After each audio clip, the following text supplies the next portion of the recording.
It's Wednesday, July 20th, 2022, 6 p.m. This Board of Commissioners workshop is called to order. City Clerk, will you call the roll? Mayor Hendricks, Here. Vice Mayor Andrews, Commissioner Taglerini, Here. Commissioner Kerr, Here. Commissioner Hudson. Here. First is public comment. If there's anyone that would like to make a public comment, anything that is not on tonight's agenda, please step up to the podium, state your name and address. You have 3 minutes to speak. Okay, next on the agenda is Civil Service Commission bylaws. Water Warriors is canceled for the night.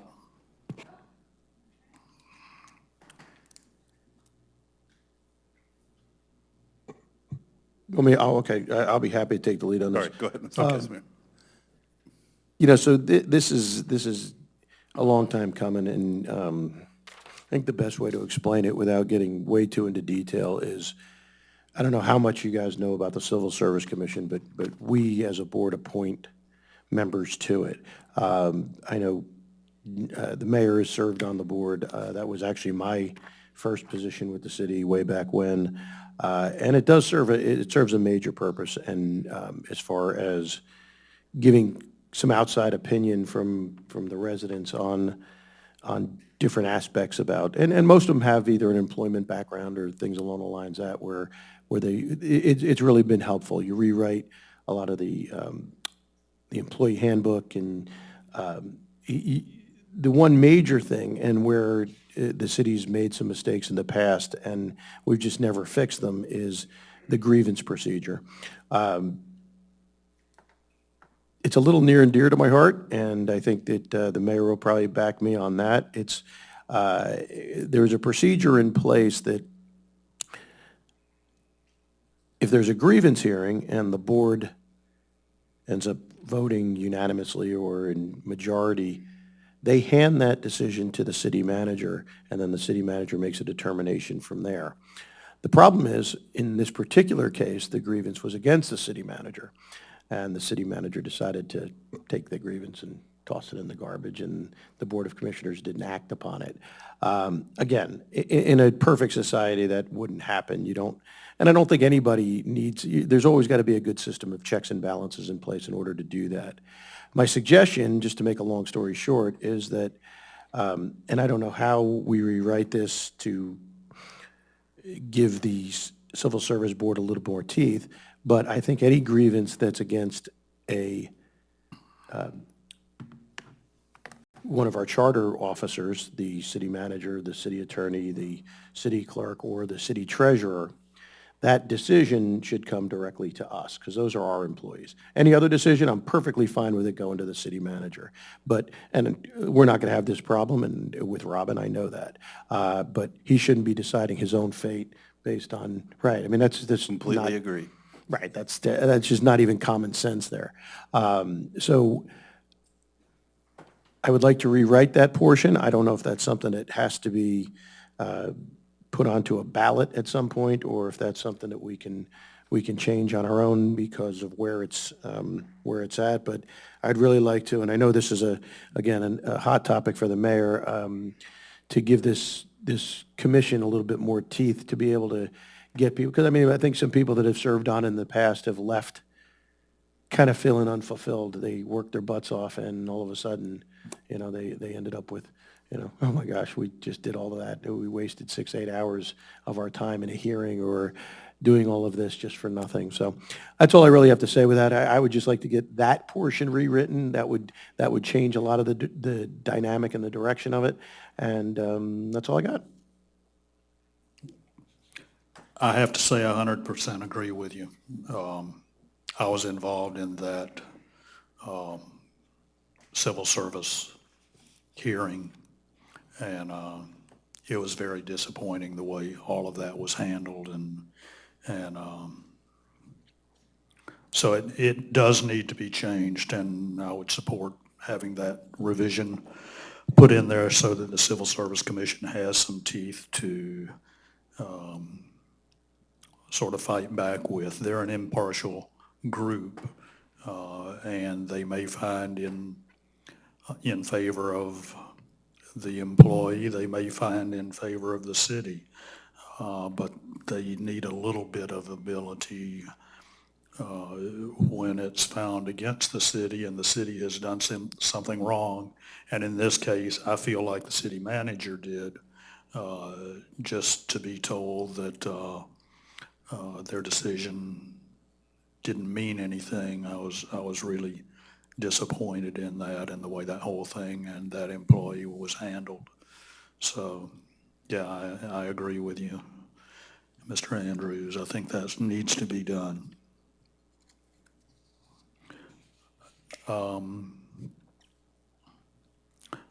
Other than that, I went through this whole thing and item A, I was looking at merit principle. All appointments and promotions of the city employees shall be made solely on the basis of merit and fitness demonstrated by examination or other evidence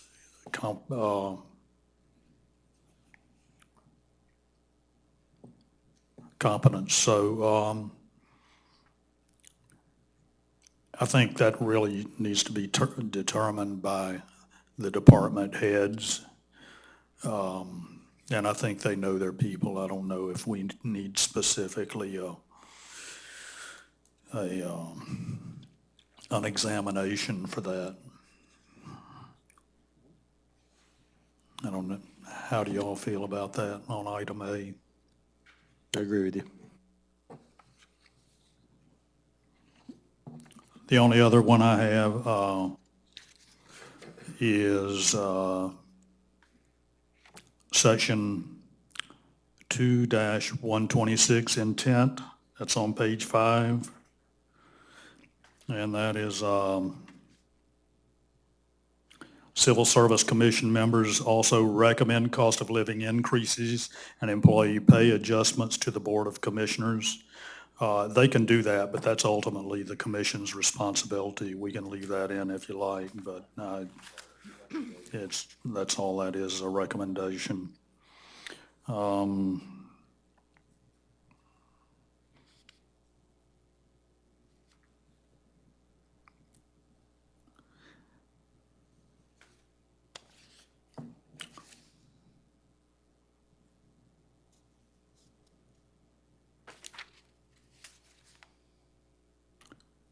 The rest looks good to me. I had one or two little questions, but they're insignificant. Mayor, may I? Yes. The first document that you were talking about, section 5-7, now that is of the city charter. And if you would like A, the merit principle removed, we can do a charter amendment removing that. But the other document is city code.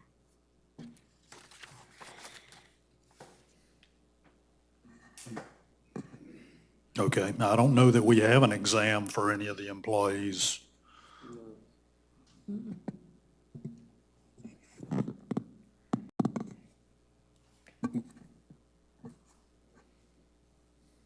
Well, to hire fighter paramedics, there is an examination that they do take. There's a written and then a physical.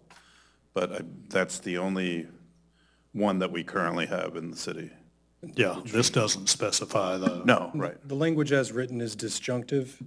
It's giving you an either or, and so it has examination or other evidence. If you have any department that presently does or may in the future use an exam, it would be advisable to preserve the language as written so that you can say, in the absence of an exam, you're pivoting to other evidence of competence, which could be determined by a department head as you discussed. Okay. All right, I think that great. language adequately meets the desired goal that you articulated. Okay, thank you.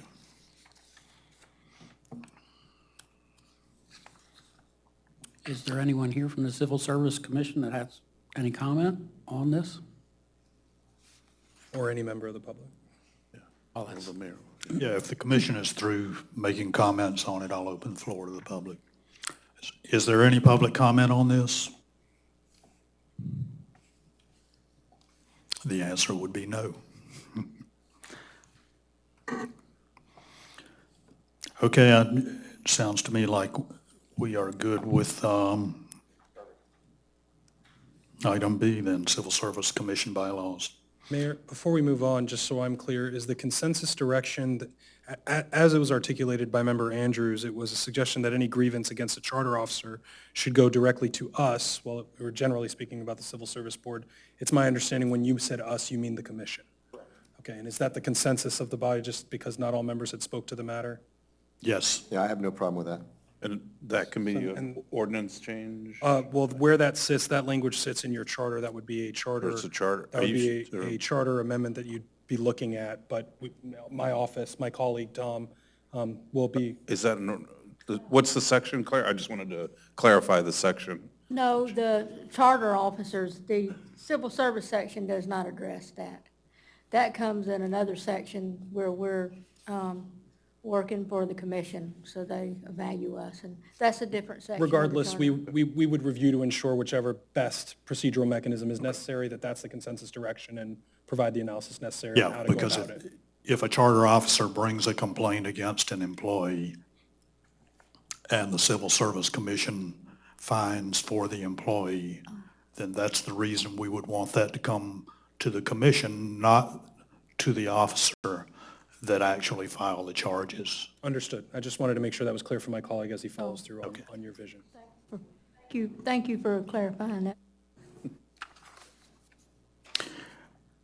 Next is Special Magistrate Lien on 734 Sunset Cove, Madeira Beach, case number 2015.09, settlement offer.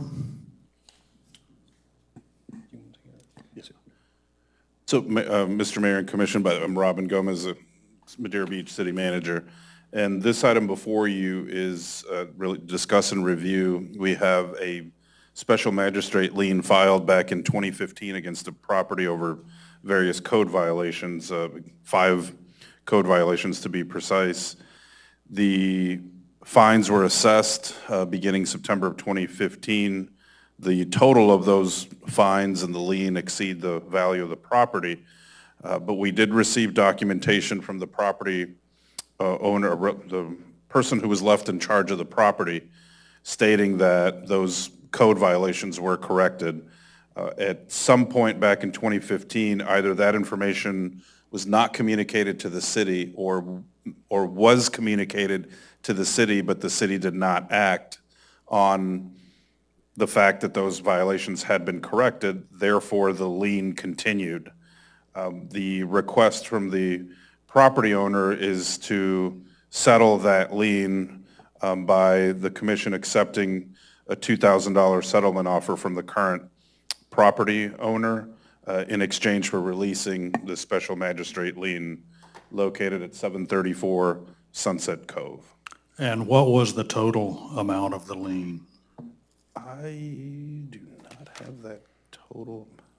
At $150 a day over the course of 7 years, It's excessive. it exceeded the value of the structure on the property. I don't have the raw value as I sit here now, but it exceeded the value, but the $2,000 represents the actual cost to the city involved in its securing, prosecution, et cetera. And so the $2,000 is offered in resolution of that sum. So I went by the property, and that property is, at today's rates, worth well over $1 million. And we are going through another case as we speak, and the city is not settling for less than pennies on the dollar with that. I don't see how we can turn around and justify doing it on this piece of property. The offered justification in this case is while the onus is certainly on the property owner to provide the city with notice when it is in compliance, that the property was long ago, as a matter of fact, in compliance, and that the fine was accruing beyond the non-compliant period. And so in an effort to ameliorate that, It's my understanding this property owner is also attempting to engage in a sale of the property. This lien encumbrance is an impediment to that process, to be sure. And so the settlement is offered in that regard. Each case would stand on its own merit, circumstances, and facts. I don't, as the property that you mentioned, I'm not sure if that fine continues to accrue by virtue of non-compliance as opposed to uncommunicated compliance, which is what we have here. Well, when is it that they said they notified the city? Approximately October of 2015. So shortly after they provided evidence of the work that, the corrections that were made, the repairs, and plenty of evidence showing that that occurred in October of 15, that the work was to make those repairs in 2015, in October of 2015. However, something was missed, either that was not communicated to the city or it was, but it was never acted on after to settle the matter back then at that time. So, Mr. Gomez, you saw evidence Yes. that it was done when they Yes, said it was correct. done? Yes. Okay. Yeah, and that's All the right. reason we're bringing it and requesting Okay. this settlement. Yeah, and I apologize for that. No, that But the makes settlement sense is then. to, Yeah. to essentially just cover the city's costs related to finalizing this matter, resolving the matter. Okay, all And right. if you have any further questions, the property owner is here present as Okay, well. But I all think right. it's, again, there was some that just was missed. I will venture to guess that likely it was missed by the city, but I Okay. don't know that for certain. But erring on the side of caution, this is really just to resolve the matter, and because it Okay. was, the repairs were made timely. Okay, all right. As long as I know that it was done, and obviously you were trying to get it corrected. So, is there anything you would like to Need the say? document for the record. You don't have to You don't speak have if you to, don't but- You don't have to, we're just, You don't have to speak if you don't wish to. okay. All right, Mr. Gomez? So, yes, Do we have a copy of that document that showed that they came in compliance? yes. Okay, because we probably need that for the record. And this is for workshop discussion as a function of your code. This will still come before. Correct. So this can be in the record for that next year. yeah, At the August 10th regular commission meeting. all right. Okay. And I apologize, I thought I missed that in the agenda. I have no further questions. Anyone else? Is there any public comment on this? Okay, I'm fine with passing it along to a regular meeting as written. General consensus? Yeah.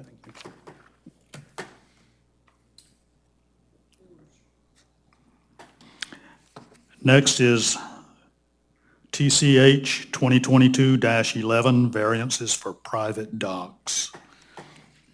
Director Portel, are you still with us? I am, Okay, right. A few times over the years, we've had situations where people wanted to extend their dock beyond what the code allows and were unable to because they could not secure the approval of their neighbor. The way the code reads now and the way the county administers the code on their end is that if a dock is requested to be longer than is permitted by the local code, as long as they get a sign off from the neighbor who is affected by that, then that can be approved. And in most cases, that's exactly what happens. We have very few cases where it doesn't. However, there have been, I think, 4 cases since I've been here. One where the neighbor was medically unable to communicate for several months. Another time when someone was traveling for several months and couldn't respond or be reached. And then one case where the neighbors just plain did not get along well and had all kinds of grievances against each other. And then another case in which the neighbor agreed to sign off, but only if the petitioner also agreed to do expensive renovations to the neighbor's property, which is not something that we anticipate in the code, obviously. In those cases, it would be good for us to have some other mechanism of review for this. And what's being proposed is that we include the section on docks, section 14205, in the section 2507 that regulates the city or the magistrate to allow for people in their trying to get their docks extended to either get the sign off of both their neighbors or to petition for a variance to the special magistrate, in which case then they would meet all the variance conditions and we'd have a record showing why the magistrate thought it was appropriate or not to extend the dock. This would require referencing back and forth between section 14.205 and section 2507, and we could bring that forward quickly. Okay, I've seen several incidences where actually even neighbors have signed off on docks only to find that the people that put the docks in didn't necessarily uphold their end of a bargain, where a boat that was going to be no longer than 26 feet ended up being a boat that was 35 feet, and the neighbor couldn't get their boat out away from their dock because the other boat was so long that it went out in the canal so far that it pretty much prohibited a resident from easily being able to move their boat. In fact, there was an accident specifically because of that, where the one boat hit the other boat because it was too tight. So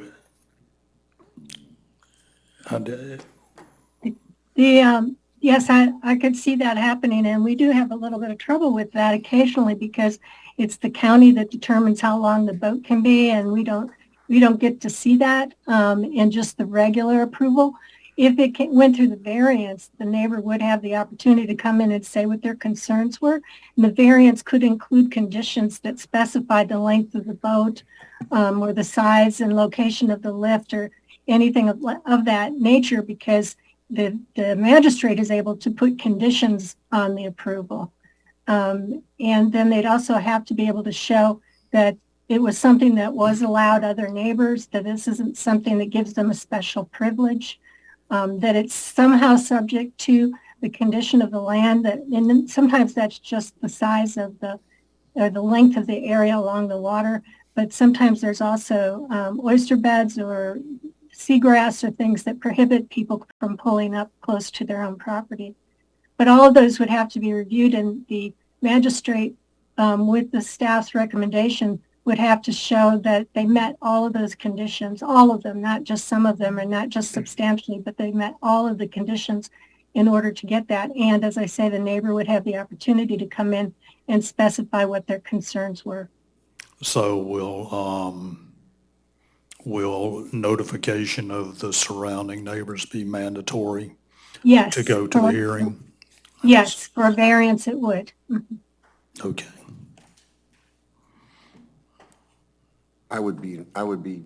I'm inclined to be in favor of this just because it puts it's more objective.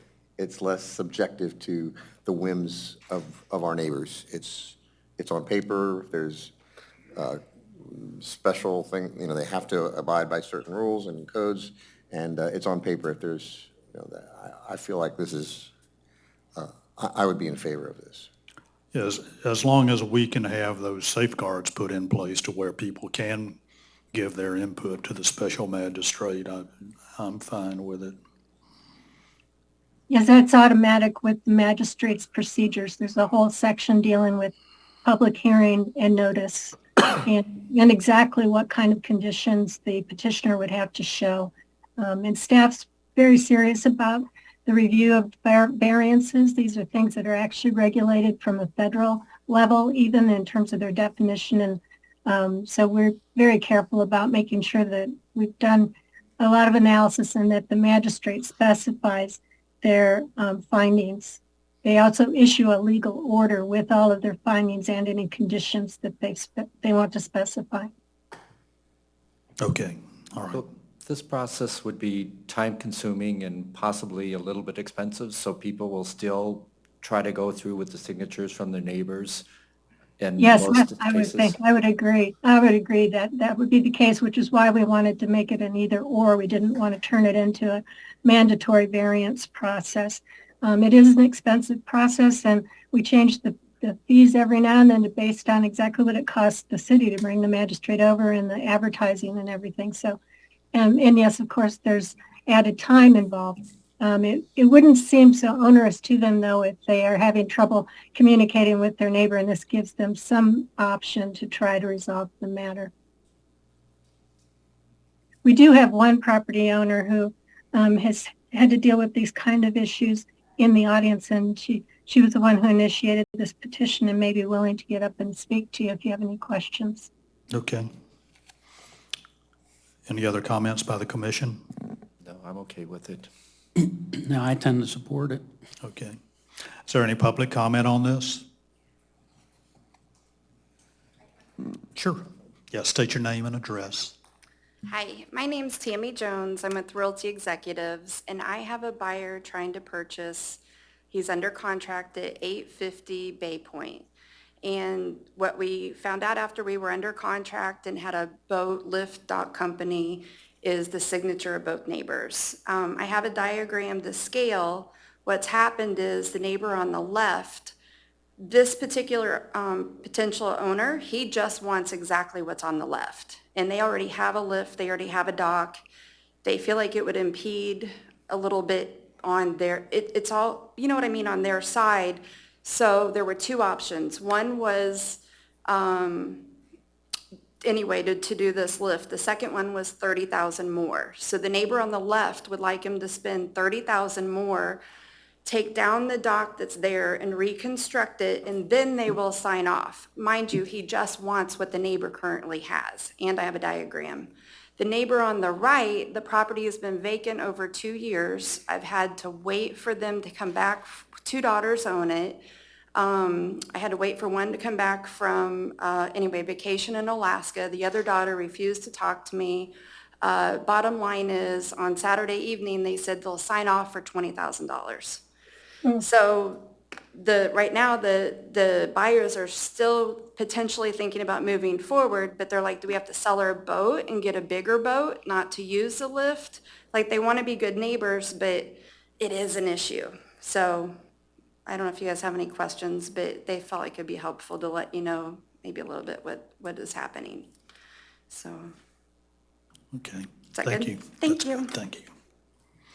Anyone else?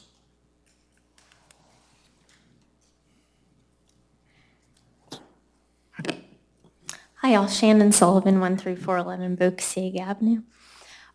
Thank you, Linda and Jenny, for the work with changing and looking at recommending the code change. Definitely appreciate the counsel there. As Linda said, just wanted to give a couple more comments about why this is looking to be changed. I know the map was provided. It just kind of shows it's keeping or getting Madeira on the same playing field as the other beach cities from up in Clearwater all the way down to St. Pete. Every other city has another option, whether that be Board of Adjustments, Special Magistrate, or going to like a Planning and Zoning Board. So it really just allows for consistency amongst the beach communities, and it gets Madeira into that even playing field. It just seems like an anomaly that Madeira is the only one that doesn't have the other option besides neighbor signatures and to go to a special magistrate or Board of Adjustments. It almost seems like the way the current code is, it seems unintentional that it's left out docs to be able to be brought to a variance process. So this text code is, as Linda mentioned, very minimal addition. It just adds docs to the variance section. So it just allows that scope to be added to the variance section. I think to another point that was highlighted tonight that's very important is it's just kind of a commonsensical addition. If you just purely logistically can't get in touch with your neighbor, whether he or she is in a nursing home or deployed, or there's a land trust, and there's not even a point of contact reachable to get a signature.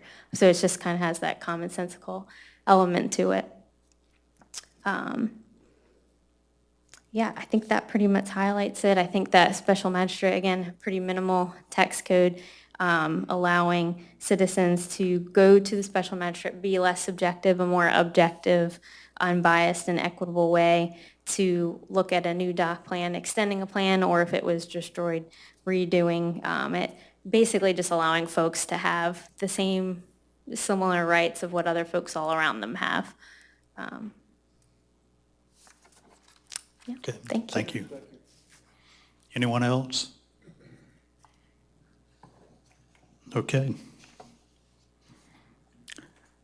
Next is regulating smoking on city public beaches and parks. And this has been a hot button item since it passed in the legislature. We've not had the ability to regulate this locally until it was just signed last month by the governor. And in speaking with the other mayors at the Big C, it appears that many, I would pretty much say all of the beach communities, of course, I don't know about Madeira Beach yet, it depends on what we decide, but it appears that all the beach communities will be voting in favor of banning smoking on our beaches. Now, that excludes cigars and unfiltered cigarettes. And it's to get away from having the plastic tips on cigars and the filters on cigarettes, which when the beach bot or the B-bot did the cleaning of our beach on that demonstration a couple of weeks ago and was digging down 2 inches into the sand, other than the shells it was getting, the main thing it was picking up were straws and cigarette butts and some bottle caps where people had brought. But it's a major thing. And St. Pete Beach is working on an ordinance now where they're encompassing a number of items that have been regulated along the beach to incorporate everything into one ordinance so people know they're going to share that with the Big C to all the cities, and hopefully we can get a common ordinance passed amongst all of our communities to where we've got consistency up and down the beach. Are they going both for the parks along with the beach? Yeah, well, this is, what we're looking at is, it will be basically be city property. The beaches, and the city parks. Certainly, I would think here at the City Hall, we probably need a designated smoking area. You don't have smoking inside the building anyhow. But I'm sure we could do something with the major park as far as ROC Park to where maybe we have one small designated area. Because I know when I was at ROC Park this weekend for an event, there were the cigarette butts out there also. So the biggest one is the beach, but we've got other places too. I know John's Pass Village, when I was cleaning up with the trash pirates, I literally one day targeted cigarette butts, and I got half of a 5-gallon bucket out of the streets and out of the gutters and off the sidewalks. And when smokers are throwing them out of the car window, they wash right into the bay. The outfalls go into the bay. So when you see pictures, photographs of birds feeding cigarette butts to their young, it kind of makes an impact. Would this be enforced by our sheriffs? Is this something they would have to enforce? And if so, is there a fee penalty for fine? Yeah, it would be fine, just like littering. Well, throwing a cigarette butt down is littering. I mean, in reality, we've already got it on the books, but Right. it's not enforced. But it's just another tool in the toolbox to try to eliminate it. It would be an ordinance violation, as the mayor stated, and we would, the fine structures in our code, if we were to issue a fine. I think the reality would be we would advise the person smoking is not allowed and have them extinguish what they're smoking and dispose of it properly.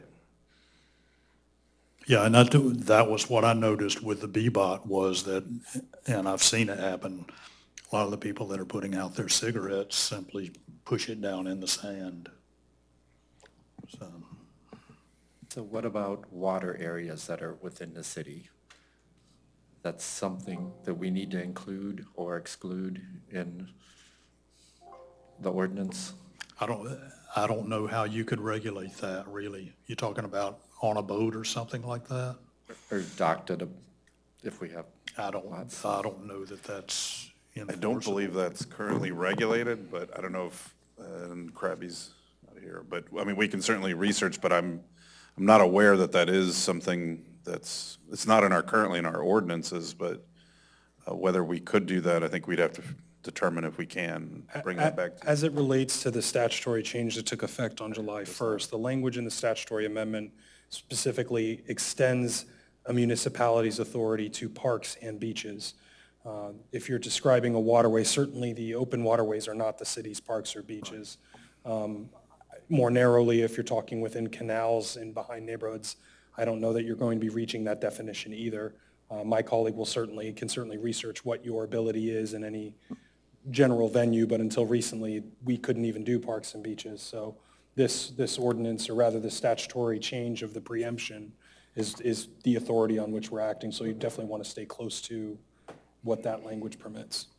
I'm for this, but I was wondering about like the marina. When we have transients, we have people. It could be boats stopped there. in the marina, even if you just have a designated smoking area, and that's probably Okay, I like that. a more logical route to go, because if they know they're going in one spot and you got containers to be able to put the cigarette butts in, you can do that. Yes, and you've got And- boats right next door and things like that, so it's. You know, and maybe we need to look at in designated areas only and have them marked.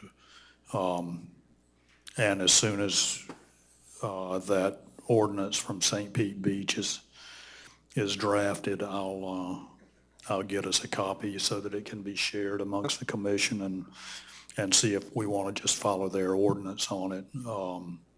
But on the beach itself, to me, it just, because it's so abused, I think we just need to stop it on the beach itself. I agree. Enforcement's always, of something like this is always going to be difficult, but at least we have the tool in the box. Have we heard anything from the sheriff's department about their feelings on it, as far as, just to piggyback off of what Commissioner Tagliarini said? I'm more than willing to sign off on anything as far as that's concerned. I mean, as far as the St. Pete Beach ordinance is concerned. But what is the sheriff's department? Because the sheriff's department handles most of the beaches, I think, up and down here. There's only a few communities that have their own. What is their feeling on it, and what type of enforcement will they be able to provide? I would say the official answer, just in speaking with the captain that oversees our agreement, was, well, we'll enforce any and all ordinances.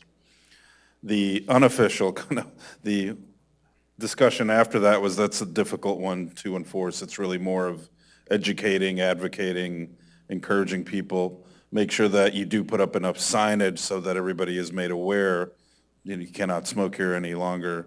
But really, it is going to be difficult to enforce.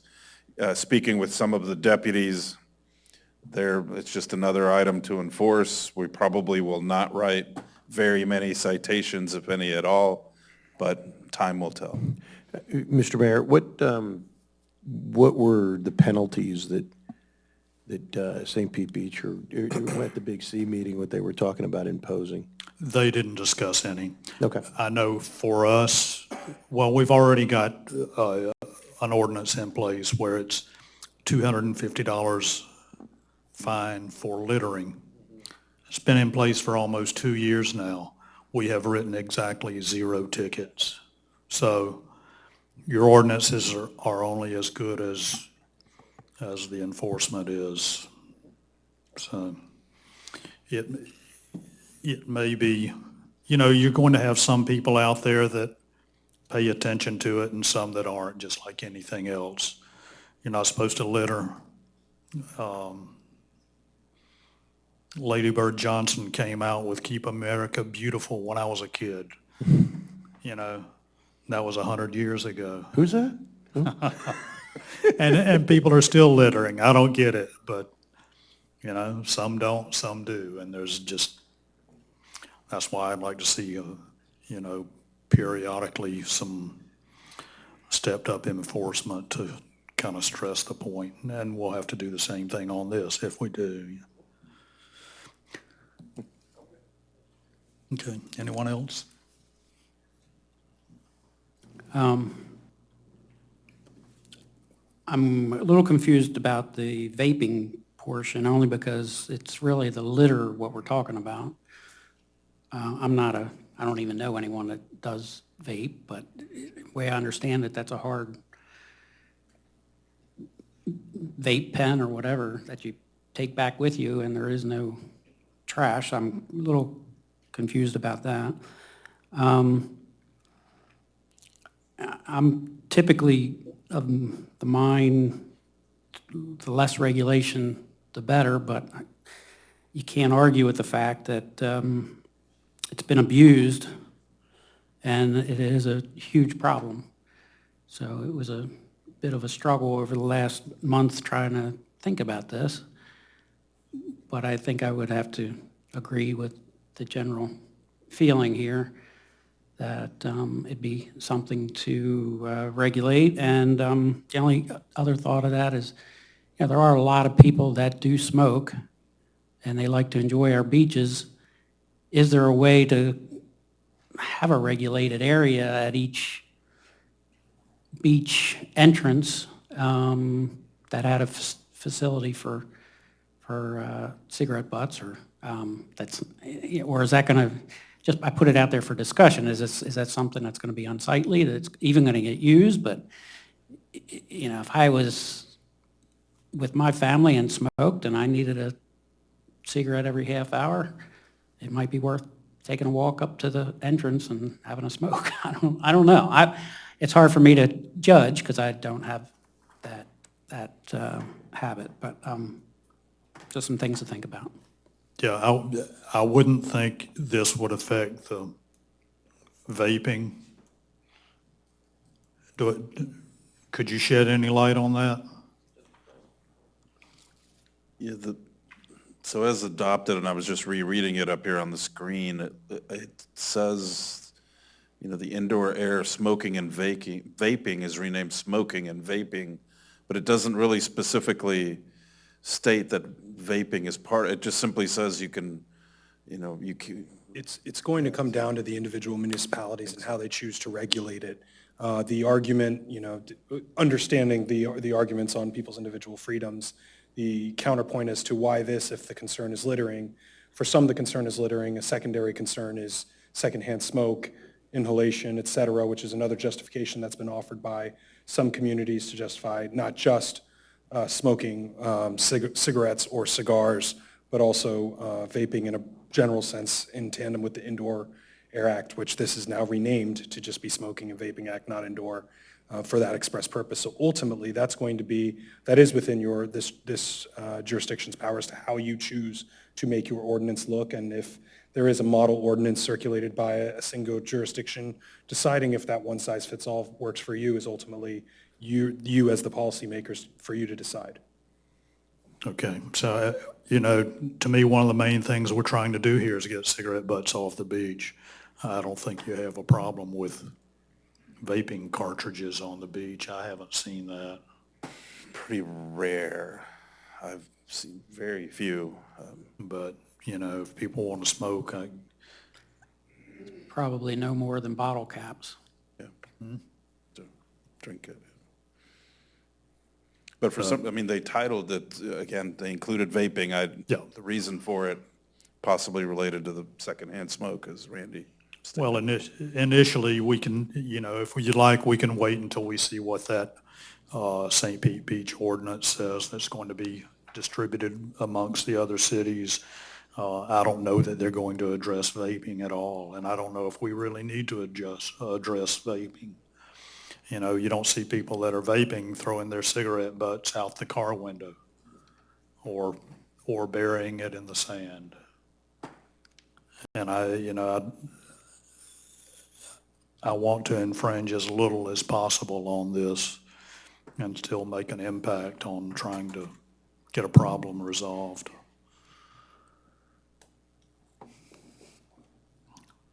Is there any public comment on this?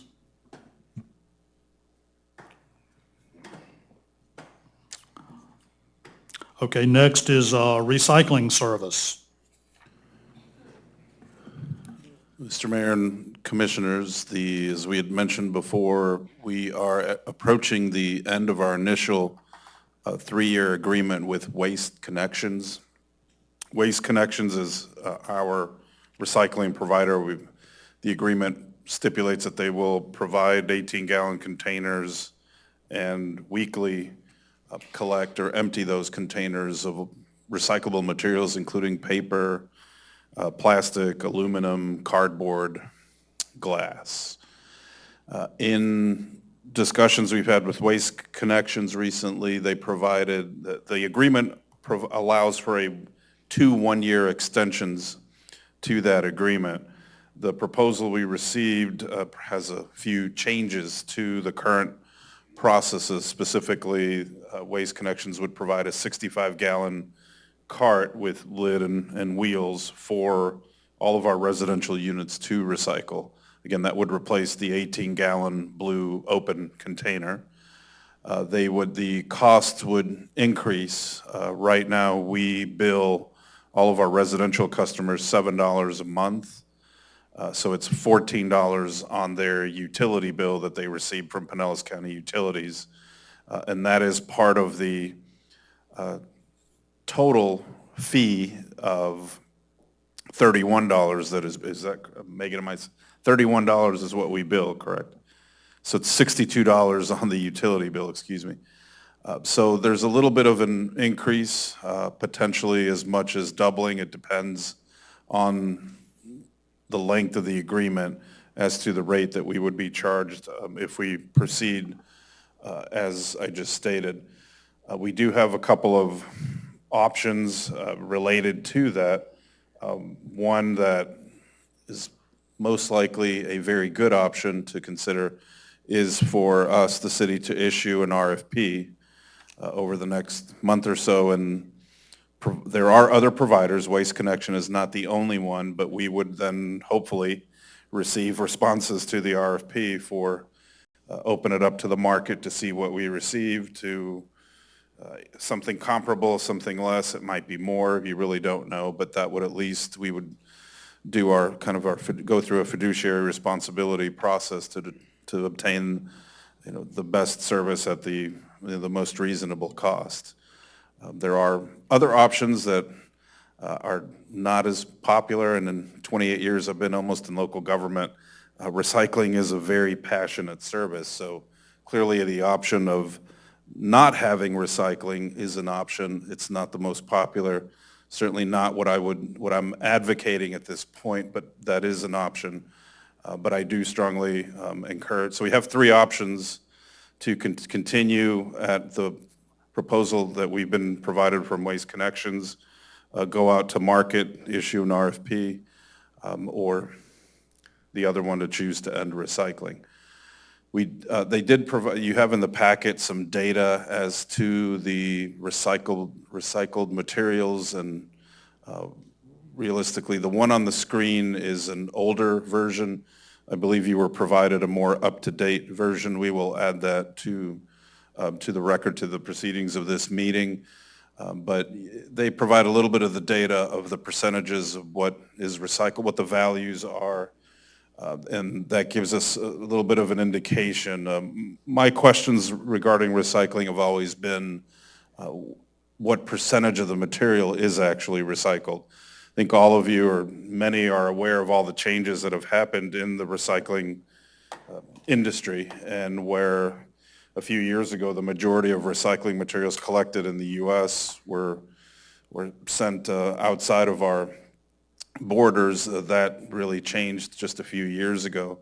And other companies that were acquiring or purchasing the recycled materials stopped doing that, and cities and other entities that were providing a recycling service, whether directly or using an outside company, really changed from receiving some revenue for selling the commodities to now having to pay to dispose of those recyclable commodities. So huge changes that have occurred. Recycling is still exceedingly popular among residents, but it has changed. It appears that it's headed in the right direction in terms of firms, vendors that are out there that are putting those materials and using them to recycle into newer products. However, it's still not where it was probably a decade ago. I'm not an expert in the matter, but have now gone through this process in 4 cities, or this will be the 4th time to go through this. And as I said earlier, it's a very passionate issue among many residents. But ultimately, we look for some guidance from all of you. Well, The public as well. I'd like to be passionate about it, but, and you read the article in Florida Trend that I pointed out, and cities are just going away from it because it's just way too expensive, and it's not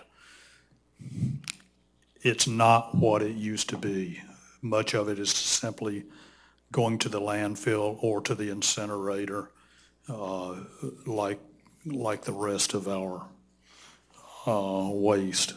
And the state considers the material that goes to the incinerator, they consider that recycling because it's producing energy for electricity. So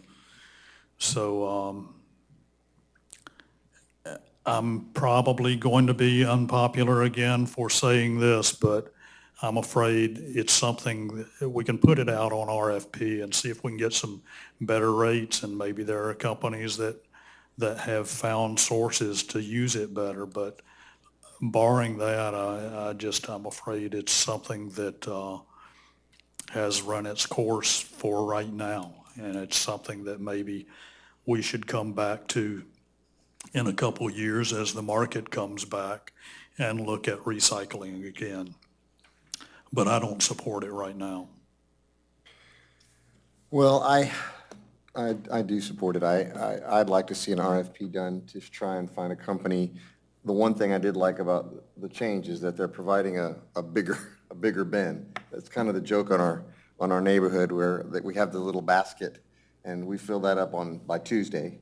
And I'd love to see, when we go for an RFP, find one that provides a respectable sized bin with a lid and wheels. And I'm optimistic that we can find a company that can do the right thing with this as our country heads in that direction. As you know, I was recently in Europe, and I mean, there's fines for not recycling. And I just hate to see us on the backside of that. I'd like to see us moving forward. And I have read that article, and I see what's happening, and it's very discouraging to me. Yeah, it is. But I feel like it's like having the ordinance for the cigarettes. We have to have another tool, and that, for me, that would mean continuing our recycling service. That's where I am. And in fact, I'd love it if they would come twice a week, because my trash, I only need trash man once a week, and it comes twice. And I have enough recycling for twice a week, and it only comes once. That's kind of the joke we have in our neighborhood. So I would be in favor of an RFP that includes a bigger bin. I have a couple questions on the handout. So I'm reading this, and it says we pay by October 1st, $47.75 per ton. Is that for our trash?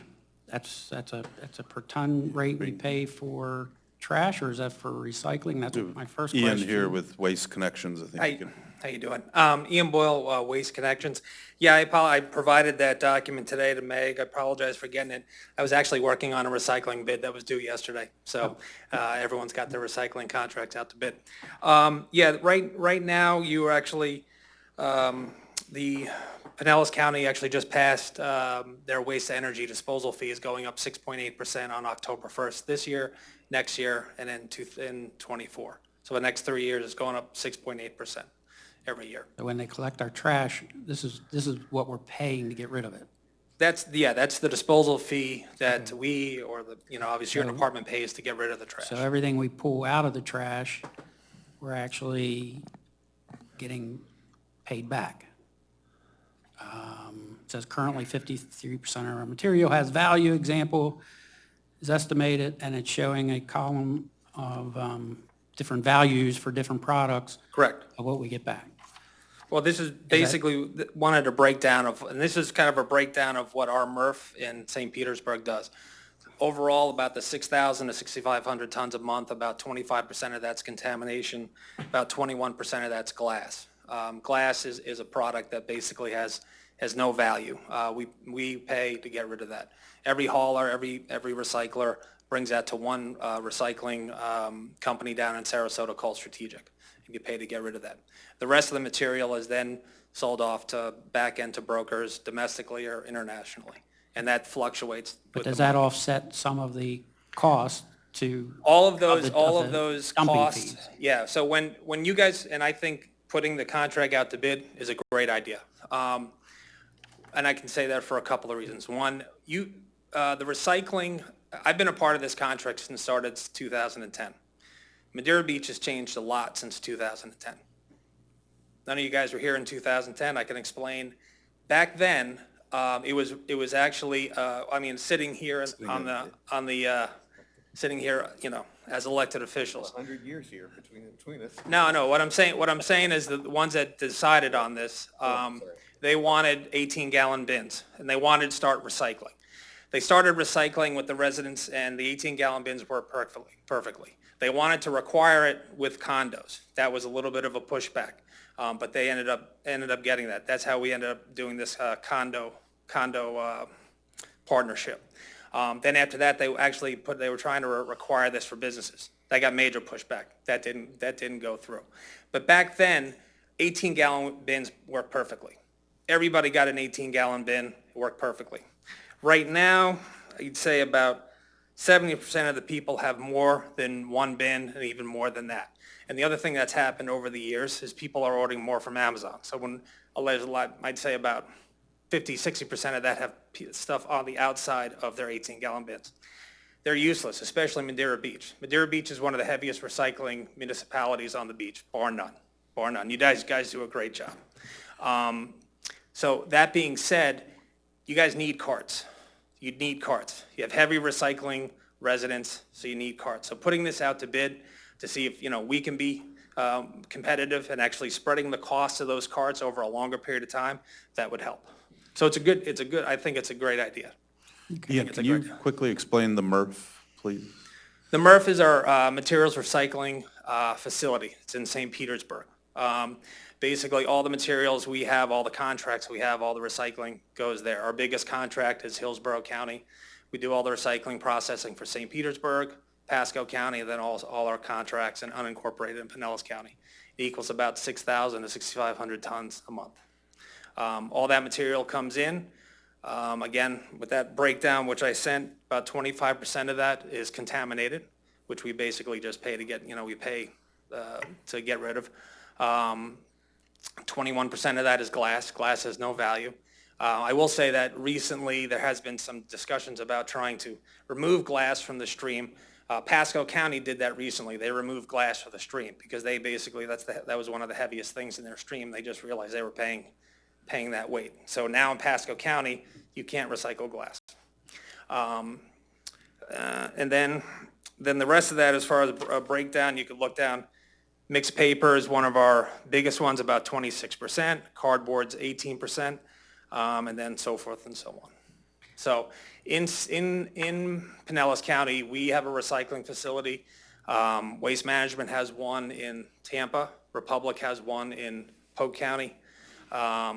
Hillsborough County is looking to build their own. There's one in Sarasota County.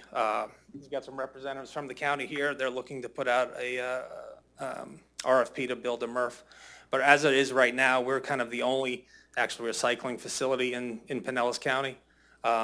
There's a smaller one that's looking to expand Recycling Services of Florida, and that's basically it. Thank you.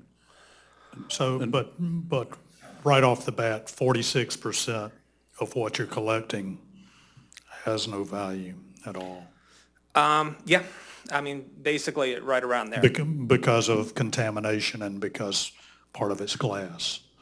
Correct. And the glass, again, the glass is brought to a facility. What they do with it, I've heard anywhere between road base and fill for landfills around Florida. But considering they're the only game in town, they control the market. So you could show up there, it's $10 a ton yesterday, and so it's $30 a ton today. You know, that's how they control the market. I'm just trying to No, so if the glass goes to the landfill, or if it goes to the county, is the county taking it to Sarasota or wherever you said this facility is? No, or is it just being dumped in a landfill? If it's, if you're taking glass out of the stream and it's put into the trash, it's just taken to the waste energy plant. Okay, well, that's what I was getting at. Correct. Waste energy plant isn't Correct. going to use the glass though, so. Yeah. But there is a push by Pinellas County to obviously, and we have representatives here who could talk about it, to actually build their own facility and to obviously, because obviously recycling is extremely important for Pinellas County. So can we reduce our costs if we pull glass out of our recycling? Yeah, I would suggest that.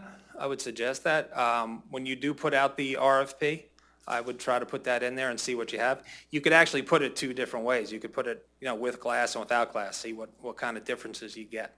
A lot of that is trying to figure out if your residents are going to be okay with that. There was a little bit of pushback in Pasco, but eventually they got used to it and just people grumble. Most people are upset around the holidays and New Year's Eve because a lot of wine bottles, but outside of that, you're fine. I'm just being honest with you. Can I ask you a question? Can you describe what is a cart, is that like just a Yep. big garbage can with Yep, a with lid? a lid, Like a roll? correct. Okay, Yeah. just want to, Yeah. And that's the other thing is, with the 18-gallon bins, contamination, the material here on Madeira Beach is actually very clean. Everything on the beach is relatively clean. In the non-rainy season, it's actually very clean. But in the rainy season, it gets wet, and that becomes contaminated. So over the course of the year, it's probably right around average of what the contamination is for the county. But in the non-rainy season, it's low, and then it's higher, obviously, right now. Because stuff, as you know, is when you put your stuff out overnight, it gets wet. But as good a job as Madeira Beach is doing, we're thrown in the same big bucket with everybody else. Yes. Yeah, and it's kind of here's the one thing is the market has made a comeback, but when the market makes the comeback, things have been turning upside down. Fuel, labor costs, the cost of to process material at the MRF. We have $1 million piece of equipment that processes it, but you still need pan pickers to go through, but stuff gets through. Every MRF has that. The cost of that labor has gone up. Cost of fuel, materials, everything.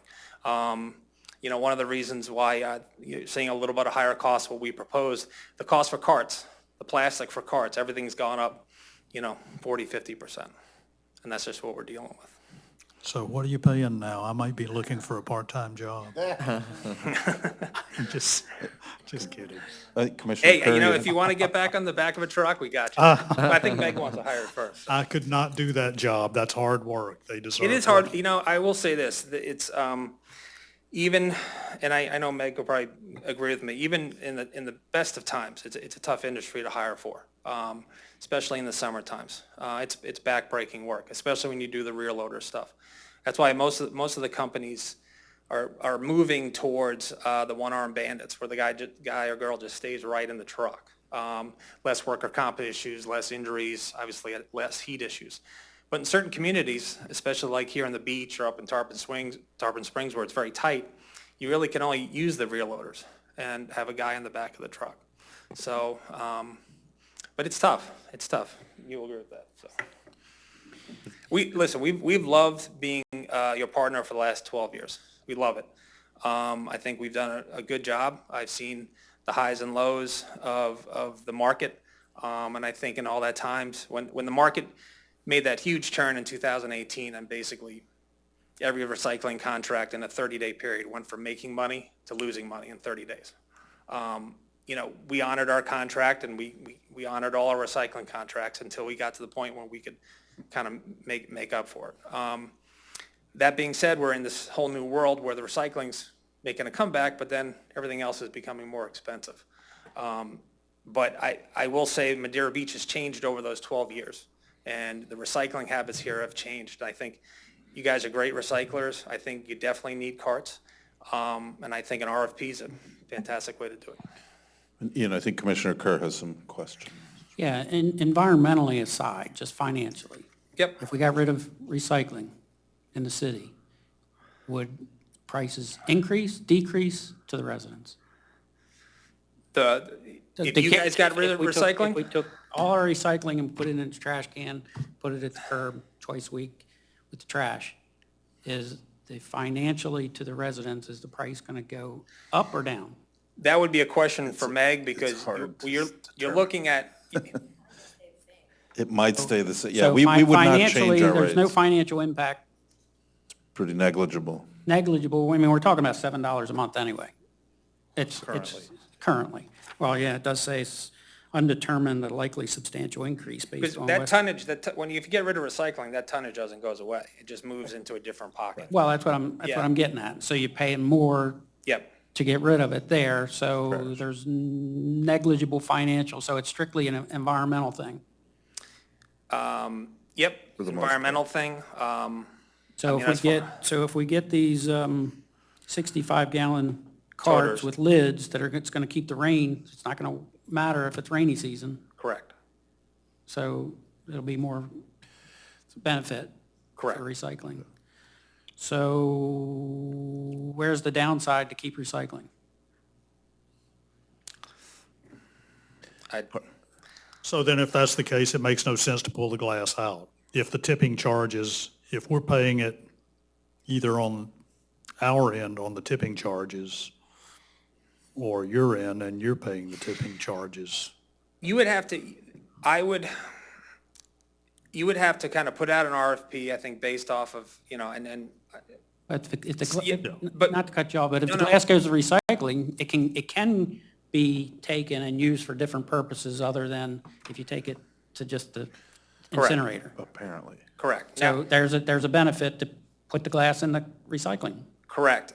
Based on what strategic uses it for. And I've heard different reasons what they use it for. Less change is always a good thing, too. Correct, correct. The other thing you have to think about is, and I defer this to Meg, but it's like, when you put stuff and the material in the back of the truck, it's straight physics. Over a period of time, it filled real quick. So if you have more material filling up the truck, maybe Meg and her staff have to make another trip to the burn that they weren't planning. I'm not really sure, but those are things. So I would support an RFP with the 65-gallon carts with lids, and the residents will feel like they're getting an upgrade and are continue to pay a bill that they're used to, and it's financially not impacting anyone in any way, really. I mean, Yeah. that's what I'm hearing. Yeah, I think a lot of municipalities I've talked to over the last, in the 8 counties I cover, a lot of them are looking at the RFP just because they want that information. Again, there's a lot of pressures on this industry now than there were, 12, 18 months ago. Okay, we currently have a contract with Waste Connections, and Correct. the way I understand, we could just renew that. Is that not the case? Right, that is That is one of the the option, but That's one of the options. the extension of the agreement is what I stated earlier, came with going to the 65-gallon containers, carts, and paying anywhere from $12.50 to $13.50, whereas right now we're paying $6.90. The downside by going with RFP is there's prices Well, our might cost come, will double. The cost to residents will essentially double. if you go with the RFP. Oh, if we go with the RFP, we don't know. I mean, that's what the market, Go with the contract, it's going to double. yes, Okay. So we'll be going from $7 to $14 a month. approximately, The yes. last call, yeah. So it'll be at $28 on your bill. So that's a tough industry to be in. 38. I know, and it's tough for all involved right now, so. It is tough. I appreciate the understanding. I don't mean to throw rocks at you, but I also have got to look out for our residents' best interest too. I completely understand, and we completely understand that that's probably the best route, and I've told my people, and they understand as well. Obviously, we'll be a part of the process and put our best foot forward, see what happens. Okay. Well, as usual, I'm going to be the ray of sunshine here. I remember your speech or your presentation in 2019 and when we voted on it, and you are a lot more optimistic tonight than you were in 2019, because 2019, I'm just looking at the stats, 21% of your material had value. Now you're talking about 53% of your material has value. So there's a rebound in this industry as far as that kind of thing is concerned, Yeah, correct? I think, there is a rebound. It's unfortunate. There is a rebound. We're optimistic about it. I don't think the county would be putting out a MRF RFP if they didn't see the benefits of it well. It's just that right when things got better, things got worse. I mean, that's not on you guys. I mean, so whereas I had been reciting the stats that you gave me from 2019, those aren't even accurate anymore. So that's actually a good thing as far as. It is a good thing. Right, so with it's not as much of a waste of time for people to continue their recycling and move forward as they have been, which I think is great. The other portion of this is, we've been dealing with you guys for a while, and I mean, as far as I'm concerned, you guys do an amazing job. I've got no issue going to an RFP, but if we're talking the difference between $7 and $14, with these bigger, newer containers, I don't really think we're going to get a lot of pushback. A lot of our residents are very passionate about this. I know, Mr. Mayor, we've talked about it before, and we've seen, people get angry about it. It's a subject that some people are very, very, very, very passionate about it. So, yeah, I mean, I'm all for it. I mean, if we got to do an RFP, that's fine. If not, I mean, I'm perfectly okay keeping these guys going and kind of keep moving on with this, because I don't think we're going to find a better deal anywhere else. These guys, the last time we did an RFP on this, these guys came in. Megan, do you remember the numbers? Yeah, I mean, it was a dramatic distance between the two. So whichever way you guys want to go, fine. But yeah, I mean, I kind of came into this with the same idea as the mayor had. Maybe it's time to pull this for a while, but given the numbers I'm seeing, I don't know. I'm ready to keep going. Is this something you're just going to, again, get a consensus tonight, or would this come back at a meeting for us to vote on? It'll come. To go to RFP, that's an administrative process that can be done, but we wanted to get your kind of But if we direction. get consensus to go for option one, status quo, Yeah, then we would bring back to you the revised agreement, the extension, just essentially an addendum to the current agreement as is listed on but that would be probably at the September meeting that we would bring that back for a well, I mean, vote. I initially said RFP, but I mean, I've evolved in this discussion now. If more people were interested in staying with this company based on the history and of what's going on, I wouldn't be a hardliner for an RFP. Just to be clear, I'm sorry to interrupt, Mr. Mayor. So if we did go with what was proposed by Waste Connections, currently, as I said, we bill through Pinellas County Utilities. It's a bi-monthly bill every 2 months. Currently, it's $62 is what every residential customer pays on your Pinellas County Utilities for sanitation. That includes recycling. Last year, we went through the city approved the rate increases. So the sanitation portion that we bill, that shows up on utility bills, $24 for sanitation plus $7 for recycling, $31. But because the bill is a 2-month bill, it shows up as $62. If we go with the first option, where now we are going to bill $14 a month, then customers will see an additional $14 on their bi-monthly bill. So that $62 fee will increase to $76 on their 2-month utility bill or bi-monthly utility bill. And Robin, that's a complete pass-through, correct? I mean, so we're not, Yes. Okay. Yeah. We do it. Yeah, it's an enterprise fund. We levy the cost to cover the expenses. And just because we go out on RFP does not mean that this gentleman's company won't be involved in that process Correct. anyhow. I'm sure, So, it sounds like they will provide a reply. yeah, it just means we're going to see what's out there, and I think. Unfortunately, when you're the incumbent and you go through this process, our numbers become public record. So, it is what it is, but, we put our faith in the process. And the thing about recycling, we're not afraid of the numbers we put out there because we know what it's like. I mean, especially when we run a facility. So, but again, you're right. I mean, we will be a part of the process.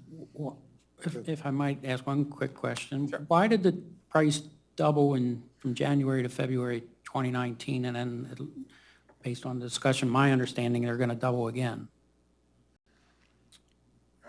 For our price to you, Well, yeah, I'm looking at page 54 of 56, and it shows from January to February 2019, it went from basically 8,000 to 15,600.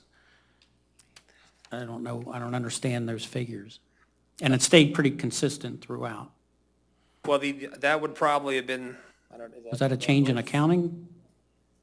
Yeah. Oh, that one. No, yeah, I mean, that's what we paid Waste Connections. We'll can provide you that answer, but there had to have been obviously a pretty substantial reason why that. Yeah, it looks like it doubled. It doubled then, and then Well, is it going? the and then it's current gonna agreement double went again? into effect January 1 of 2020.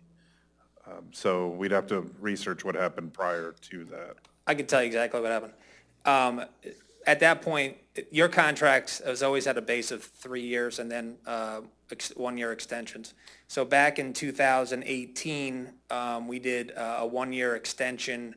At that time, the city manager wanted to do a 1-year extension, and we proposed, the rate was going up from 2 or 3 and change to 6 and change. I can't remember the exact numbers.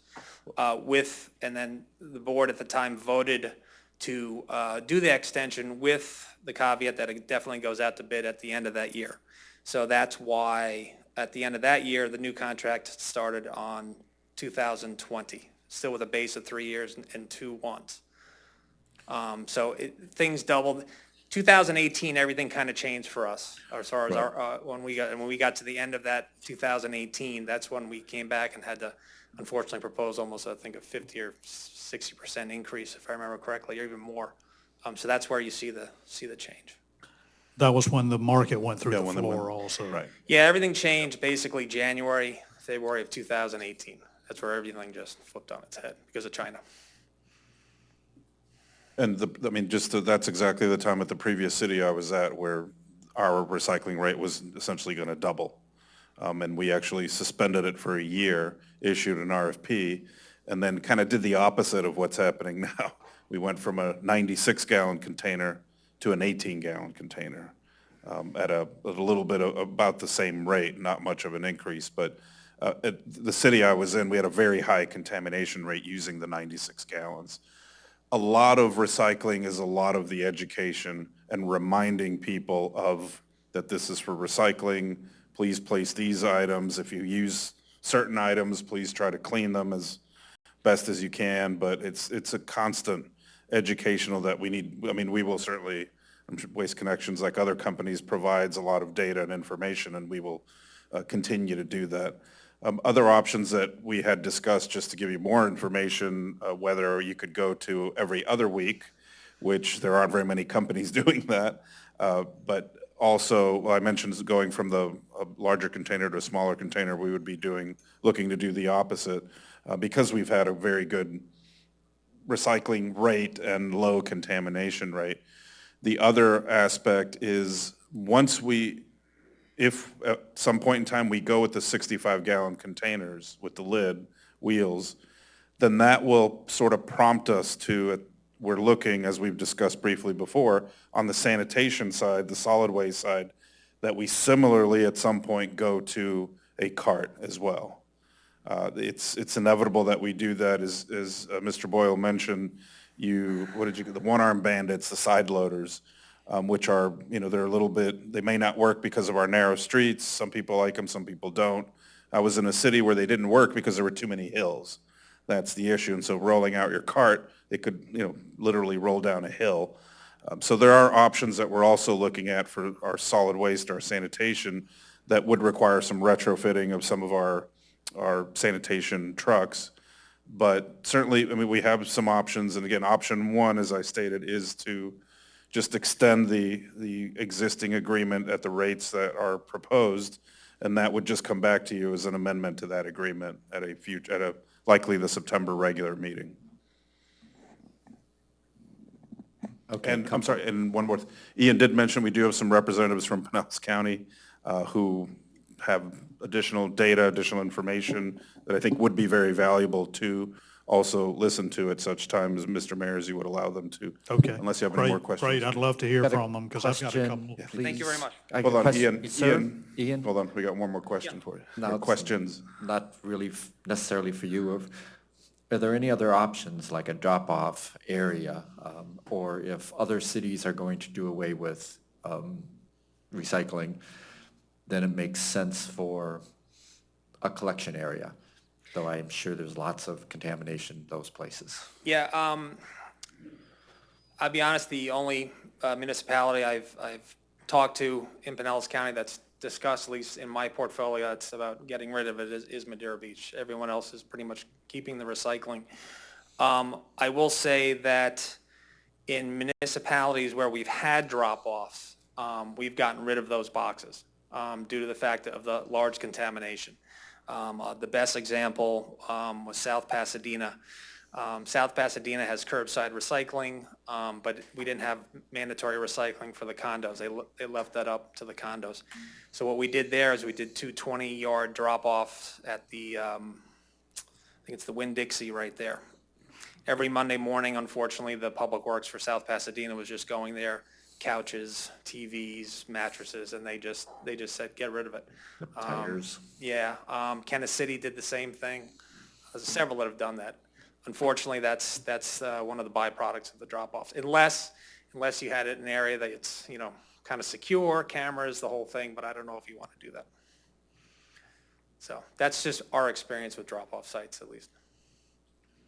Okay, then the other question was just what the county does with their MRF. What does that mean to us? I'm sorry, The Commissioner. other question is just with the county building a MRF or putting out an RFP, what would that mean to us? It's just another option to another company that possibly would collect and take the recycling and sort it and then find buyers for it. It just adds. I'll defer to the county, but thank you Yes, very much. thank you. Thank you. It just adds another option for recycling. But as I said, we do have, I don't know if we have Emily, Brittany, or Stephanie here from the county, but I spoke with Stephanie earlier today regarding the county is very, very interested in retaining recycling and expanding recycling. But what's applicable to us is to ensure that cities, all 24 municipalities, continue some semblance of recycling. So please proceed. Hi, good evening. My name is Stephanie Watson. I work for Pinellas County Department of Solid Waste. I presented here a couple years ago, I think the same night that Ian did, to your commission. Thank you for having me. My purpose of being here tonight is really to provide information to you about what the county is working on in the area of recycling and to tell you what resources we have available.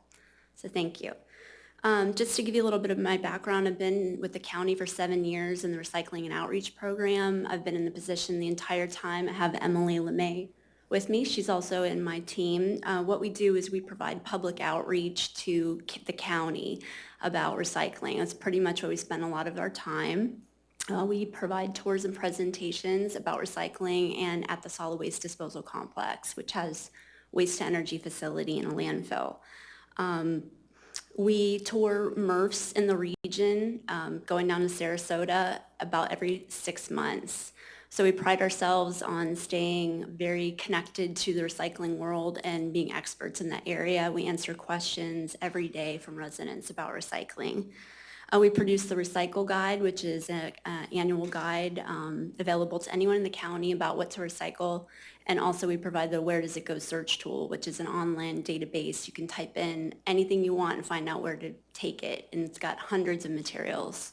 And that's available to anyone in Pinellas, and we manage that. In 2020, we prepared a master plan, a 30-year solid waste master plan with a vision of zero waste to landfill by 2050. Now, that does not mean that we're not going to send material to the waste to energy. It does mean that we're going to not landfill anything by 2050. So we get a 90% volume reduction in the waste to energy facility, and 10% of what we burn, we send to the landfill. If you think about 10 trucks coming into our facility, only one of them would be taking ash to the landfill. So we don't landfill whole garbage. If you can picture that, our landfill is ash. The only time you might see garbage flying over the landfill if you're a bird is when we're doing scheduled maintenance twice a year. And also if you have oversized materials like hot tubs. I do invite you all for a tour. We give tours, special VIP tours for anyone that wants to come, and we can show you our facility and what we do, and we will take you on the tipping floor of the waste energy facility, and what you'll see there is about 75% of the material could have been recycled. So because we have the zero waste to landfill goal, we don't want recyclables coming to our facility. We are very supportive of the municipalities in the area of recycling, and I just wanted to share with you what we've been doing in the last couple of years. In 2019, the City of Safety Harbor announced that they were going to stop their recycling program. The citizens were not supportive of that, and they changed their mind. But what they did was they asked the Board of County Commissioners for assistance. And so we have something called the Solid Waste Technical Management Committee. Your representative on we call them TMC for short, is Indian Rocks Beach. So Dean Sharman, Cedric Harris, they represent Madeira on the TMC. And the TMC was directed by the board to take on 3 initiatives. The first was to conduct an end market study of recyclable material and to find out what items should be recycled. And surprise, the list was the same list of materials that we've been recycling for 30 years. Paper, cardboard, certain plastics, metal, cans and containers, plastic bottles and jugs, and glass. So we prepared a standardized list of recyclable material that all of the municipalities agreed that they would include in their recycling programs. And that list is available, and I can share that with you. It won't surprise you. It's pretty much what you see in your residential recycling collection. The next thing that we did was we conducted a countywide recyclable materials study, and we got a contamination rate for the entire county. 18 cities participated. This was in October 2020. Madeira participated. The countywide contamination rate was 19%. That's below the national average of 25%. So Pinellas County, as a whole, with almost 1 million residents, is doing a very good job of recycling.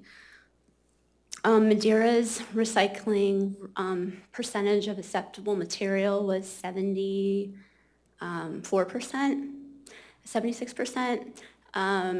And your contamination was mostly wet paper, which makes sense with your open bins, and grit, which was a little bit of a surprise, but you have a lot of glass in your recycling, and I don't know if that's your part.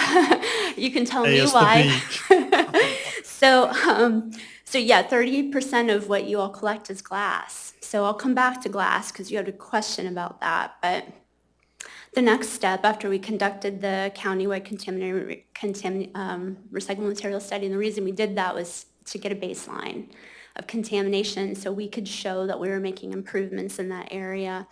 And then the next step is the county hired an independent consultant to produce a pro forma of what it would cost for the county to either build a MRF, because we have the tonnage in the county to support a MRF, and or to build a transfer station to truck the recyclable material to Hillsborough. Hillsborough is in the process of putting out an RFP in the next couple months to build a MRF. They have the population to support their MRF on several shifts, but they were willing to take Pinellas County material if we so wanted.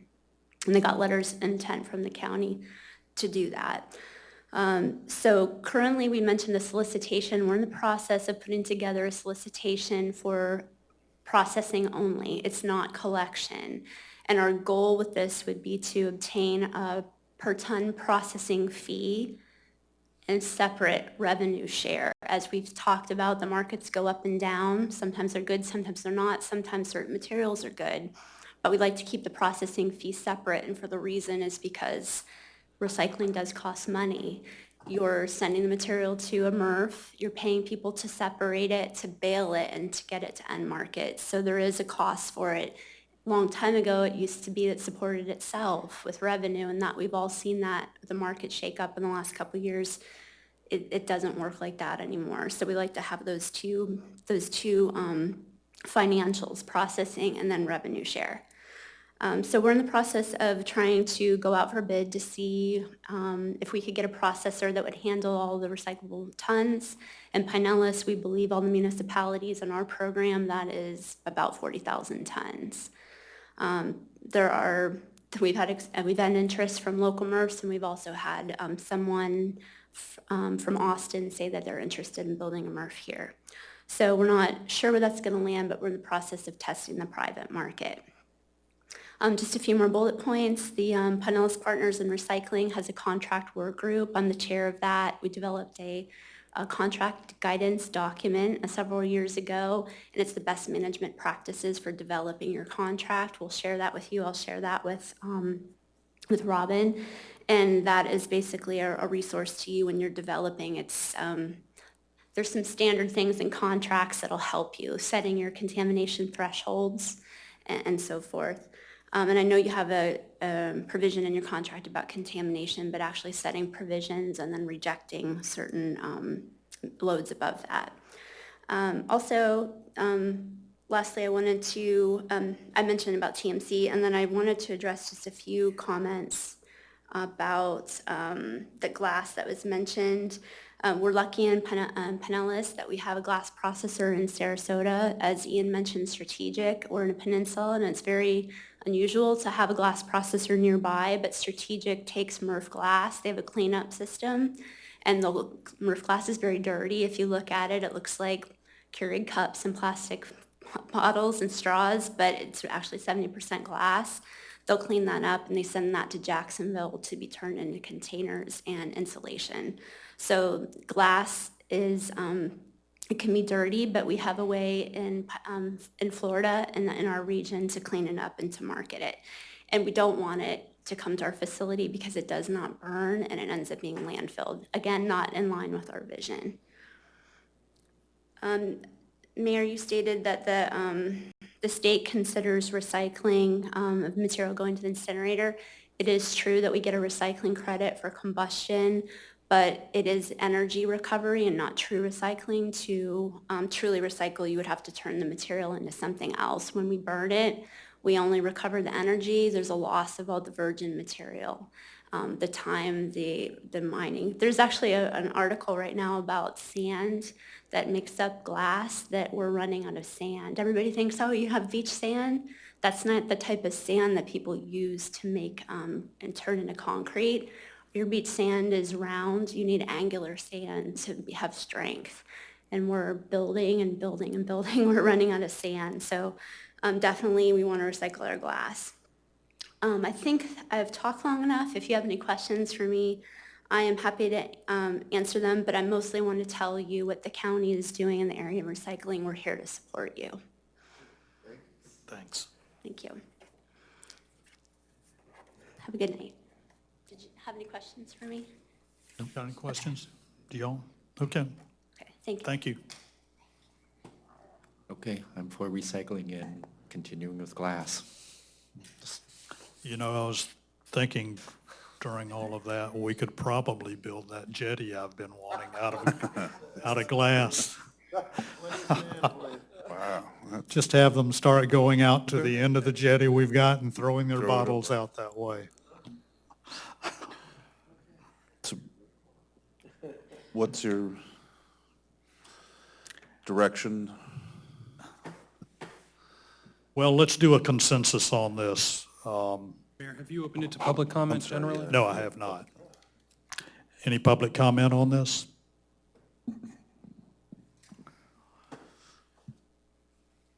Thank you. Good evening, Commissioners. My name's Ed Farmer, and I represent Waste Pro of Florida. We are a local company, and we have the material recovery facility in Sarasota, which is next door to the strategic glass recycling facility as well. I just wanted to let you know that there are companies that are interested in providing the service and providing fair quotes, so you can at least make sure you do your fiduciary responsibility to your citizens to make sure you're getting the best value for your recycling. One of the main reasons I'm here, I've been in the industry for about 30 years with a special emphasis on recycling. So it's something I take passionately as well. Stephanie and Emily, they do a tremendous job. And I'm actually here kind of to support Ian and his group as well. It is a tough industry, and it's gone through some major changes the last 3 or 4 years, but it is coming back. And to kind of echo what Stephanie said, as far as if you put it in the waste energy facility, that product can no longer be used for anything else. So we have to look out for our natural resources and protect those. Again, my main mission today was just to make sure, one, we continued recycling as much as we could, and let you know there are companies out there that are interested in putting in a bid if you decide to go that direction. Okay. Thank you. Thanks very much.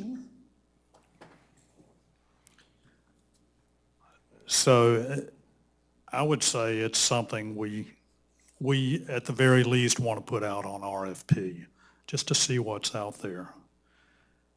And depending on how that goes, maybe we should look at, and I know y'all are going to throw rocks at me, and that's okay. I've been hit before.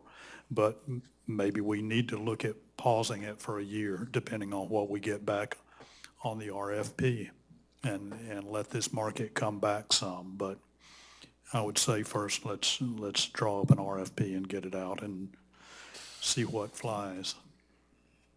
I'd be in favor of an RFP. Perfectly okay. When does this current contract with Ian's company end?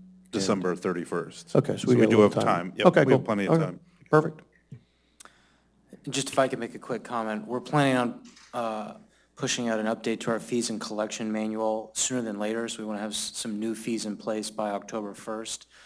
So what we can do through an RFP process, I don't think we're going to come to a conclusion in time for the new fiscal year, and that's okay, but we still would like to increase our sanitation fee because there's other factors at play, like increased tipping fees, other just general operating cost increases, and some capital requirements that we have as well coming up. So what we can do is include a sanitation fee update in our fees and collections manual. I guess I'm out of time, I'm sorry. In our Can fee extend. in our fee and collection manual, and then we can revisit it again and do another fee update once we know what direction we're going to go in with recycling, if there's an increased cost there. So just know it doesn't have to be an all or nothing proposition. We can do a kind of a stepped fee increase based on, the knowns at the time. Okay. Thank you. I would support an RFP. I don't think we have anything to lose. No, we don't. Thank you. Okay, thank you. Okay, next is the Honor Court at Patriot Park. And this is something that has been discussed for a number of years. It's something that Commissioner Hodges wanted to get done, and I spoke to her recently. She still really hoping that it gets done, and I think the American Legion and VFW were going to be involved in some of that, and I'd like to see us push forward with it and get that taken care of.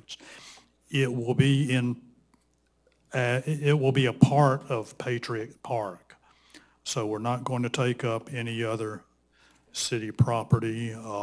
There's already a flagpole and all there. I think it's mainly just a matter of the work on the concrete and whatnot. Maybe you can fill me in some.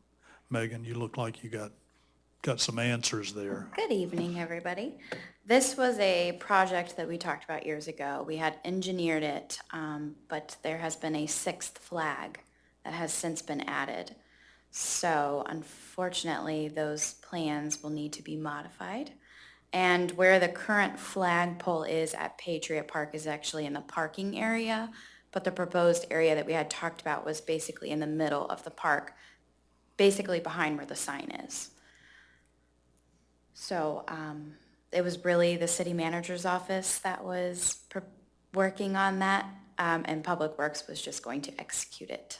So Okay. unfortunately, that's all the information I have. And that's, Robin, I don't know how familiar you are with it since you just Pretty sure came in it's December. similar to a city just up the road. Okay, and we, the space, I guess the Space Force is the additional. Yes. But yeah, we'll look Group to we'll be add that there. to the budget next But year. if we can add that, I don't think it's that much. I think we can also get some funding from the private sector and from the American Legion and VFW.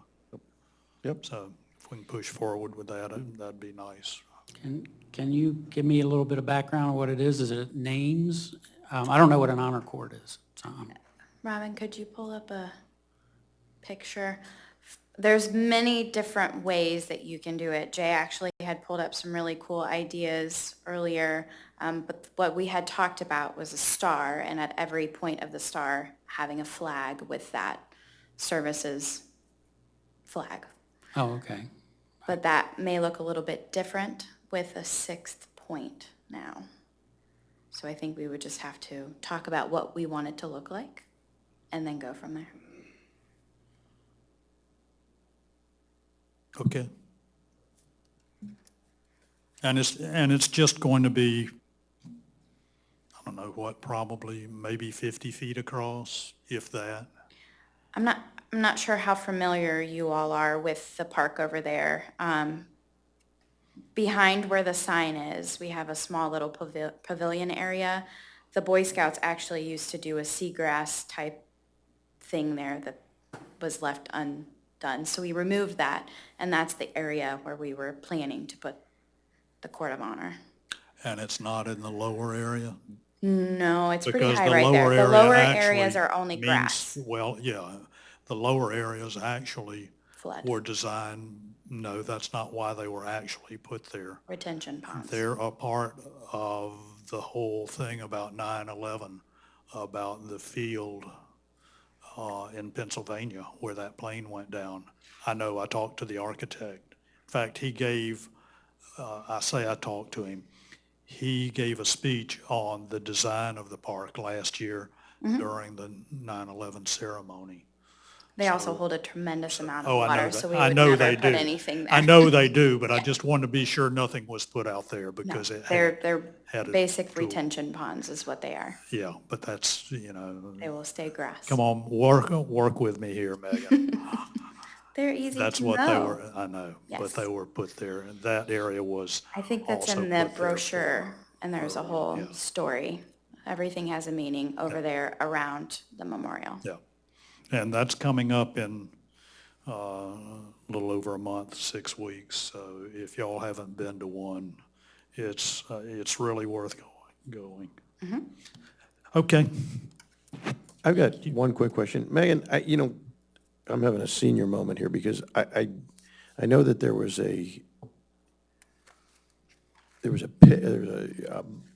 pit for retiring flags that we were supposed to do through one of We had talked about that. that was a group out of Seminole, I think it was there. I don't remember the name, but they became non-responsive. Right, and then this one, I'm not sure, and you correct me if I'm wrong, but I'm not even sure this was even proposed to us. I think that this might have been the former city manager's It was. idea, and we never got any feedback back from the American Legion, the VFW, or anybody to chip in to add to this, because I think the numbers that we were talking about were somewhere in the vicinity of around $50,000. Correct. And the previous commission actually took it out of the budget, which is Took it why out it's of the budget stumped. because it never really They materialized. didn't want to spend the money. Well, yeah, and it never really materialized, and we didn't really get any interest from the, I'm just honestly walking down memory lane, because Yes. I totally forgot about this, and I know that Nancy was pretty passionate about it at one point, but I don't know which project it was, but I guess this is the one. It was this one. It was this one that she was. And I believe it okay. was after we had already spent the money on the engineering services, and I believe it was 40,000 that was put in the budget. but they, 40,000, and it was during over budget that. meetings, had taken it out. Okay, and we do have a drawing. We do, Okay. but not with the sixth flag. Okay, okay. Well, I'd like to see that, that's all. I can probably get that taken care of on the engineering, Okay. so. I thought you were coming up with the 60 grand, or. No. There you Wasn't go. really sure Why- why what this- you were referring This to. conversation's over, we got somebody taken care of. No, no. If I had your money, Doug, I'd be in Fiji or somewhere right now. Okay, All right, thank you. Thank you.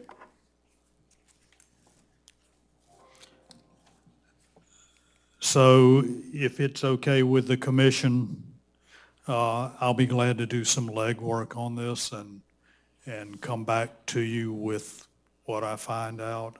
I had spoken with Commissioner Nancy Hodges, and she said that the Legion and the VFW were interested in participating. So I'd be more than happy to do that and get back with you on it if that's okay with you folks. Is there any public comment on this? Well, with that being no more business, this meeting is adjourned at 7:47.